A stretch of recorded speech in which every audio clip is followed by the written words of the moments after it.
Hello Idle Hero fans, thank you for tuning in for my event update video, and for this time we're going to be looking at Android 1.13.49 or for iOS 1.15.9. And this video was actually sponsored today by Pack Attack, which is a company that will allow you to buy bundles and purchases from games like Idle Heroes for cheaper than you would normally be able to get them. So for example, if you were looking to buy a $99 value pack from the for the current event that's going on, you would be able to get that from them for about $75, as they offer about a 25% discount off monthly value, weekly, and any other gem value packages that you can get. If you are looking to buy bulk, you can get a slightly better deal than that, but that would have to be negotiated with them directly because it varies from order to order. If you would like to do that, you can contact them via Discord with the name Dev and then the number 1048, or you can contact them on Facebook with Dev Clash as the search page. All this information will be in the description below, so you can make sure you can get the right information you're looking for. And if you want to get the most bang for your buck when it comes to spending money on official in this event, this is definitely the way to go. So thanks guys for allowing me to continue to make these videos, and let's get on with the actual event. And the first thing everyone's going to be interested in, of course, is going to be Valentino, and this guy is insanely strong. You can look at that right at the start, because if you click on him, he actually stabs his staff right into his foot and doesn't flinch. Like, that is tough. Like, you would not be able to do that, I guarantee it. So like, this guy is on a step above. And if you actually look at his stats, he can see that his stats are actually pretty average in terms of a mage when it comes to HP and damage. 440k and 27,000 attack respectively is not too impressive. His armor is actually pretty high, and his speed is very high. So his speed being very high is very important in this current meta because slow heroes just do not work. His ability is very long. Basically the way it works is that he hits 4 random targets. One of them gets hit for 160% damage and then has a 100% chance to be stunned for 2 rounds. Another one gets hit for 190% attack but only has a 50% chance to be stunned. A third gets hit for 210 and has a 30% chance to be stunned, and then the last one gets hit for 270 but doesn't get stunned at all or has no chance to be stunned. This ability cannot be dodged, and right away you can tell that this is a very strong crowd control unit. His actual damage is not that bad, but not crazy. Hitting only 4 units is not optimal, but 270% on 1 unit multiplied by his base damage is going to be pretty good. And the ones that are getting hit with less damage have a higher % chance to be stunned. So it's a pretty good trade-off where some people are going to be bursted, some people are going to be stunned, and where stuns are super meta in this current environment, it's very important that he has that.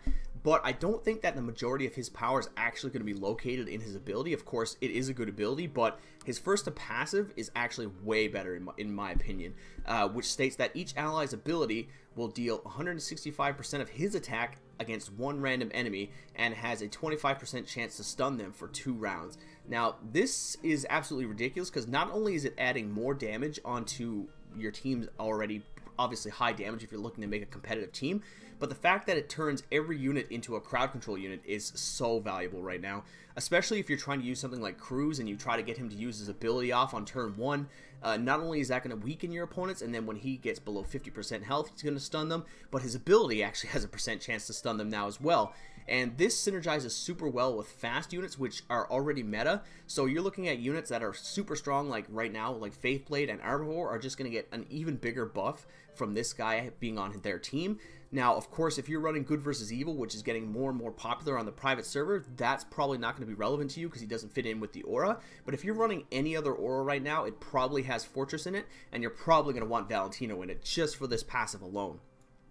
His second passive is basically a stat increase. It gives him 40 flat speed, HP by 30%, crit by 20%, and makes him immune to stun, which works very well against Cruz because Cruz's main function is to stun when he reduces his health back below 50%. So being immune to that means that he will get his ability off more often than not.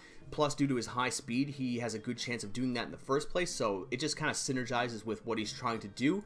And his last ability is when he's below 80% health, he increases his reduced damage by 50% for 5 rounds. 5 rounds is a long time for ability to last, so this is very good just by itself.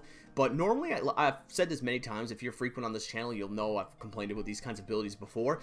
But when a hero loses HP, it's usually not a great thing, but when they make these abilities, they normally put like 50 or 30%, but having it at 80% is very fair because he's probably not going to die before this ability actually takes place, and because it's a damage reduction ability, this is very important to happen like this, and I think this will allow him to, in conjunction with his speed and immunity to stuns, almost guarantee that he should be able to get his ability off in every game that he fights, or every fight that he's in, which is very important because right now a lot of the problems that heroes like Azmodel are facing is that they get crowd control before they can do anything, and that's very problematic.